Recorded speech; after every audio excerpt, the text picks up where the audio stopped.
اعوذ باللہ من الشیطان الرجیم بسم اللہ الرحمن الرحیم یا ایہا الذین آمنوا کتب علیکم الصیام کما کتب علی الذین من قبلکم لعلکم تتقون۔ اے ایمان والے لوگو، تم پر روزے فرض کیے گئے ہیں جس طرح تم سے پہلے لوگوں پر فرض کیے گئے تھے تاکہ تم پرہیزگار بن جاؤ۔ اسلامی سال کے 9ویں مہینے کا نام رمضان المبارک ہے۔ حضور نبی کریم صلی اللہ علیہ وآلہ وسلم کا ارشاد ہے کہ یہ اللہ تعالیٰ کا مہینہ ہے۔ رمضان المبارک کی فضیلت کے بارے میں ایک حدیث پاک میں آتا ہے کہ حضرت ابو ہریرہ رضی اللہ تعالی عنہ نے فرمایا کہ حضور نبی کریم صلی اللہ علیہ وآلہ وسلم نے ارشاد فرمایا، جب رمضان کا مہینہ شروع ہوتا ہے تو آسمان کے دروازے کھول دیے جاتے ہیں،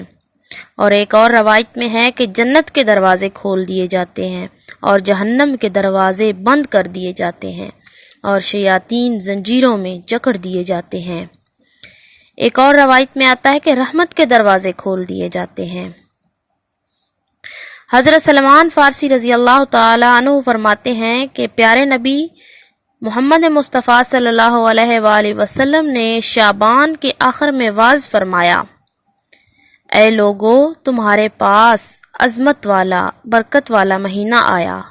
وہ مہینہ جس میں ایک رات 1000 مہینوں سے بہتر ہے، اور اس کے روزے اللہ تعالیٰ نے فرض کیے اور اس کی رات میں قیام کرنا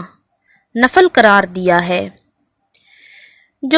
جو اس میں نیکی کا کوئی کام یعنی نفل عبادت کرے تو ایسا ہے جیسے اور مہینے میں اس نے فرض ادا کیا، اور جس نے ایک فرض ادا کیا تو ایسا ہے جیسے اور دنوں میں 70 فرض ادا کیے۔ یہ صبر کا مہینہ ہے اور صبر کا ثواب جنت ہے، اور یہ غم خواری کا مہینہ ہے،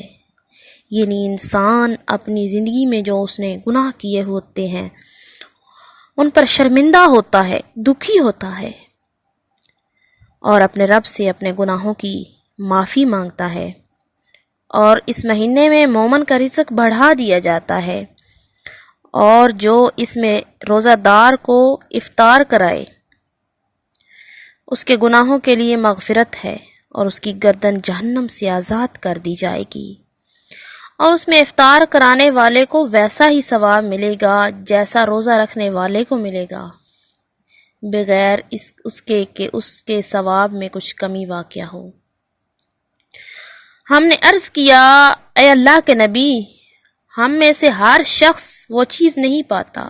جس سے روزہ افطار کرائے۔ تو پیارے نبی نے فرمایا، اللہ تعالیٰ یہ ثواب اس شخص کو بھی دے گا جو ایک گھونٹ دودھ یا ایک کھجور یا ایک گھونٹ پانی سے افطار کرائے،